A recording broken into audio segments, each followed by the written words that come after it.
మన ప్రభువైన యేసుక్రీస్తు పరిశుద్ధ నామమునకు మహిమ కలుగునుగాక. ప్రభువుతో ప్రతి ఉదయం అనే కార్యక్రమాన్ని చూస్తూ ఉన్న మీ అందరికీ ప్రేమపూర్వక వందనాలు తెలియజేసుకుంటూ ఉన్నాను. దేవుడు మనందరికీ ఈ దినమంతా తోడయుండి ప్రతి అవసరత ఆయన పరిశుద్ధ నామములో తీర్చునుగాక. Praise the lord. దేవుని వాక్యాన్ని ధ్యానం చేద్దాం. ఈరోజు మనకు ధ్యానాంశం, భూమి మీద ఎవరు ధన్యులు, ఎవరు ధన్యులుగా ఉంటారు? దేవునికి స్తోత్రం కలుగునుగాక.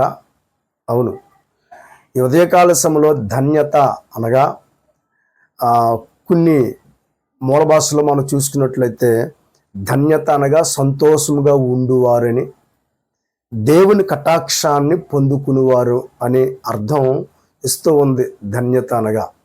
మరొకసారి జ్ఞాపకం చేస్తున్నాను, సంతోషంగా ఉండేవారు, దేవుని యొక్క కటాక్షాన్ని పొందుకునేవారు, బ్లెస్సిడ్, దీవింపబడిన వారు. కనుక ఈ భూమి మీద ఎవరు ధన్యులుగా ఉండగలరు అని మనం ధ్యానం చేసినట్లయితే, మరి ఈ ధన్యతలు ఒక వ్యక్తికి సొంతం కావాలంటే, ఒక వ్యక్తి ధన్యుడిగా జీవించాలంటే తప్పనిసరిగా ఆ వ్యక్తి పరిశుద్ధ గ్రంథం దగ్గరికి రావాలి. ఎందువల్లనగా ఒక వ్యక్తి ధన్యతని పొందుకోవాలంటే మరి పరిశుద్ధ గ్రంథంలో రాయబడ్డ మాటల ద్వారా మాత్రమే ఒక వ్యక్తి ధన్యుడిగా మార్చబడగలడు. ఎందువల్లనగా మానవులందరినీ మరి ధన్యులుగా ఆశీర్వదించే ఆ యొక్క సత్తా సర్వకృపానిధి ఒక తండ్రి అయిన దేవుని కొన్నది. ఆయనకు ఒక్కడికే మనుషుల్ని ధన్య జీవులుగా మార్చగలడు. వారి జీవితంలో ఆనందాన్ని ఆయన ఇవ్వగలడు. ఆయన కటాక్షం ఉండే వారందరి జీవితాల్లో కూడా గొప్ప మేలుల చేత మరి నింపబడగలరు. కనుక దేవాది దేవుని అందరి విశ్వాసం ఉంచే వారందరి జీవితాల్లో గొప్ప ధన్యకరమైనటువంటి జీవితాలు వారు జీవిస్తారు. కనుక ఉదయకాల సమయంలో దేవుని వాక్యాన్ని మనం జ్ఞాపకం చేసుకుంటే మరి ఎవరు ధన్యులుగా ఉండగలరు అని మనం ఒకసారి ఆలోచన చేసుకున్నట్లయితే, పరిశుద్ధ గ్రంథంలో నుండి 146వ కీర్తన 5వ వాక్యం ఈ రీతిగా వ్రాయబడింది. చదువుదాం. ఎవనికి యాకోబు దేవుడు సహాయుడగునో, ఎవడు తన దేవుడైన యెహోవా మీద ఆశ పెట్టుకొనునో వాడు ధన్యుడు. దేవునికి మహిమ. యెహోవా మీద ఆశ పెట్టుకునేవాడు ధన్యుడు. అవును, దేవుని వాక్యం రాయబడింది, ఆపత్కాలములలో ఆయన నమ్ముకొనదగిన సహాయకుడు. దావీదు అనేకమైన సార్లు ప్రార్థిస్తూ, దేవా నేను నీ చరణ చూస్తూ ఉన్నాను, నీవే నా కోట, నా కొండ అని ప్రార్థిస్తూ ఉన్నట్లుగా మనం చూస్తాం. దేవుని బిడ్డలారా, ఈ ఉదయకాల సమయంలో మరి ఒక వ్యక్తి ఆశీర్వదించబడాలంటే, ఒక వ్యక్తి ఆనందంగా ఉండగలిగి ఉండాలంటే, ఒక వ్యక్తి మీద దేవుని కటాక్షం ఉండాలంటే తప్పనిసరిగా ఆ వ్యక్తి దేవుడు నా జీవితంలో అధికమైనటువంటి మేలులు చేయడానికి ఆయన సమర్థుడై ఉన్నాడు అని సంపూర్ణంగా దేవుని మీద విశ్వాసం ఉంచినట్లయితే ఆ వ్యక్తి జీవితంలో దేవుడు గొప్ప కార్యాలు చేస్తాడు. అందుకనే ఇక్కడ కీర్తనకారుడు రాస్తున్నాడు, ఎవరికి యాకోబు దేవుడు సహాయుడగునో. అవును, ఆయన సహాయం చేసే దేవుడు, ఆయన కృప చూపించే దేవుడు, ఆయన బలపరిచే దేవుడు. ఎవరికి ఆయన సహాయం చేస్తారు? ఎవరైతే దేవుని మీద ఆశ పెట్టుకుంటారో, ఆశ కలిగిన ప్రాణమును తృప్తిపరిచే దేవుడు. కనుక ఆశ కలిగిన వారందరినీ ఆయన మా జీవితంలో మేలుని చేస్తాడు, మమ్మల్ని మర్చిపోడు, మా ఎడలో కృప చూపిస్తాడు, మమ్మల్ని విడిచిపెట్టేవాడు కాదు, మా జీవితంలో తప్పనిసరిగా ఆయన మేలుల చేత మమ్మల్ని నింపుతాడు అని దేవుని మీద ఎవరైతే ఆశ పెట్టుకుంటారో వారందరి ఆశలన్నీ కూడా ఆయన సఫలపరుస్తాడు. దేవునికి స్తోత్రం. కనుక అలాంటి వ్యక్తుల యొక్క జీవితంలో ధన్యతను చూస్తాం. వారు సంతోషంగా ఉండగలరు, దేవుని కటాక్షాన్ని పొందుకొనగలరు. కనుక ఈ ఉదయకాల సమయంలో ఈ కార్యక్రమాన్ని చూస్తున్న దేవుని బిడ్డ, భూమి మీద నువ్వు ధన్యుడిగా జీవించాలంటే దేవుని మీద ఆశ పెట్టుకో.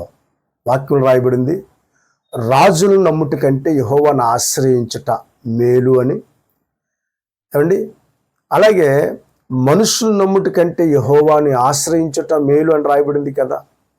గనుక ఈ లోకములో అనేకులు మనకు వాగ్దానాలు ఇవ్వచ్చు, మరి అది నెరవేరుస్తారో లేదో మనకు తెలియదు. కానీ సర్వకృపానిధివగు తండ్రి ఆయన వాగ్దానం చేస్తే ఆ వాగ్దానాలన్నీ కూడా తప్పనిసరిగా నిశ్చయముగా ఆయన నెరవేరుస్తాడు. ఎందువల్లంటే ఆయన నెరవేర్చే దేవుడై ఉన్నాడు. కనుక ఆయన సంపూర్ణంగా ఆయన మీద మనం ఆశ కలిగి ఉంటే, వాగ్దానం చేసే దేవుడు మర్చిపోయేవాడు కాదు. అసలు అబ్రహాముకి దేవుడు వాగ్దానం చేశాడు, బిడ్డలను ఇస్తానని. దేవుని మీద ఆధారపడ్డాడు, ఆశ కలిగి ఉన్నాడు. దేవుడు ఆశ కలిగిన ప్రాణాన్ని తృప్తిపరిచాడు.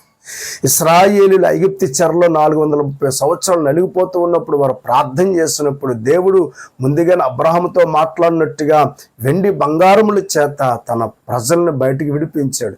అంటే గమనించాలి, దేవుని మీద ఆశ పెట్టుకునే వారి యొక్క ఆశలను దేవుడు ఎప్పుడు వమ్మి చేయడు. వారి ఆశలన్నీ ఆయన నెరవేరుస్తారు.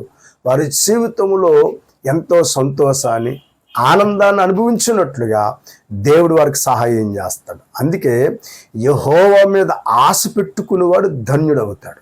దేవునికి మహిమ కలుగునుగాక. రెండవది, భూమి మీద దేవుని యొక్క జ్ఞానాన్ని సంపాదించుకునేవాడు ధన్యుడవుతాడు. సామెతల గ్రంథం 3వ అధ్యాయం 13వ వాక్యాన్ని మనం చదువుకున్నట్లయితే, జ్ఞానము సంపాదించిన వాడు ధన్యుడు, వివేచన కలిగిన నరుడు ధన్యుడు. దేవునికి మహిమ. అవును, దేవుని ప్రియులారా, ఏది మంచిది కాదు అనేటువంటి సరైనటువంటి అవగాహన కలిగి జ్ఞానయుక్తంగా అడుగులు వేసిన వాడి యొక్క జీవితంలో ఎప్పుడూ కూడా ఆనందాన్ని పొందుకుంటాడు. ఏమండి, అజ్ఞానంతో అడుగులు వేసేవాడి జీవితంలో అవమానాలు, ఇబ్బందులు, శ్రమలు, సమస్యలు ఎదురవుతాయి.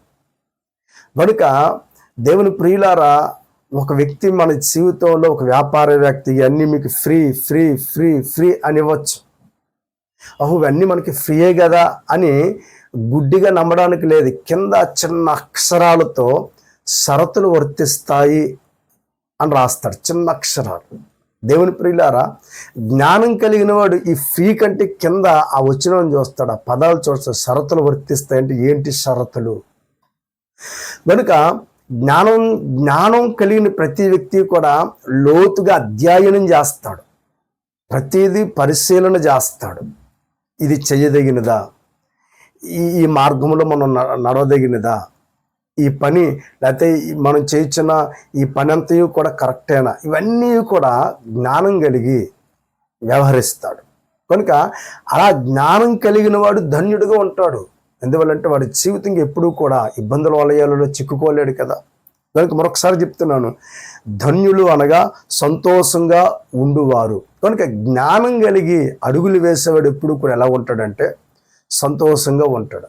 గుడ్డిగా దేన్ని నమ్మడు కదా, మరి గుడ్డిగా ముందుకు వెళ్ళిపోడు కదా. కనుక ఈ ఉదయకాల సమయంలో మరి జ్ఞానమునిచ్చేవాడు యెహోవాయే అని పరిశుద్ధ గ్రంథం సెలవిస్తూ ఉంది. కనుక ఎవరికైనా జ్ఞానం కొదువుగా ఉంటే ప్రార్థన చేస్తానే జ్ఞానం ఇస్తాడని యాకోబు పత్రికలో రాయబడింది.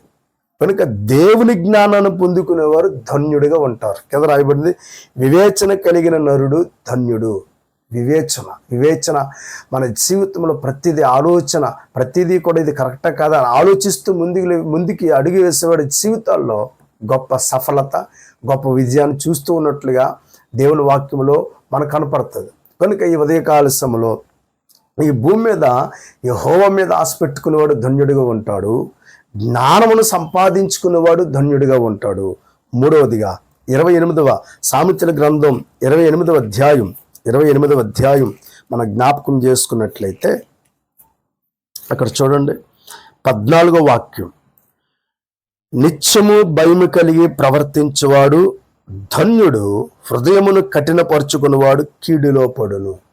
నిత్యము భయము కలిగి ప్రవర్తించువాడు ధన్యుడు.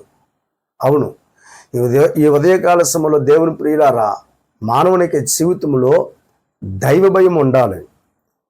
బిడ్డల జీవితంలో తల్లిదండ్రుల భయం ఉండాలి. విద్యార్థుల జీవితంలో ఉపాధ్యాయుని భయం ఉండాలి. ఏమండి, ఇలా పనివాని జీవితంలో యజమానుడు గురించినటువంటి భయం ఉండాలి. అంటే మానవునికి జీవితంలో తప్పనిసరిగా పై అధికారులు కావచ్చు, పైనున్న వారికి మనం భయపడడం వల్ల మన జీవితాలు సేఫ్టీగా ఉంటాయి. రెండవదిగా ఇక్కడ రాయబడుతున్న మాట దేవుని భయం. కనుక ప్రతి ఒక్క వ్యక్తి ఇక్కడ నిత్యము భయము కలిగి ప్రవర్తించాలి. ఎవరికి? దేవునికి భయపడాలి. భయభక్తులు కలిగి ఉండడం. ఇది చెయ్యొచ్చా, చేయకూడదా, ఈ మార్గంలో నడవచ్చా, నడవకూడదా. ప్రతి ఒక్క వ్యక్తి జీవితంలో దైవ భయాన్ని కలిగి ఉండాలి. భయభక్తులు లేకపోవడం వల్ల దేవునికి ఆశీర్వాదాలు పొందుకోలేం. పరిశుద్ధ గ్రంథములో ఐగుప్తి రాజు ఫరో ఉన్నాడు.